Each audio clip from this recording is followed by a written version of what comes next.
আপনারা ঠিকঠাক করে খাচ্ছেন তো? আমার বউ বানিয়েছে খাবারটা। বিয়ে করে যখন এসেছিল কোনো রান্নাই করতে পারতো না, আমি খোটা দিয়ে দিয়ে শিখিয়েছি ওকে। একটা সেদ্ধ ভাত করতে পারতো না, সেদ্ধ ডাল তো দূরে থাক। আমি গালাগাল দিয়ে মেরে বকে ওকে শিখিয়েছি যে রান্না করো রান্না করো রান্না করো। বিয়ের প্রথম প্রথম তো একজনের জন্য রান্না করতে পারতো না, বিশ্বাস করবেন না, তার 5 বছর বাদেই না 50 জনের মতো রান্না করে প্রত্যেক দিন। রান্না করতে পারতো না বলে আমি বলতাম বাপের বাড়ি দিয়ে আসবো, সেই ভয়তে আমি রান্না করা শিখিয়েছি। কথা কি বলুন তো, মেয়েরা চাইলে না সব পারে।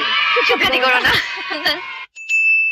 এই তোদের খাবার কেমন লাগছে বল? দারুণ না?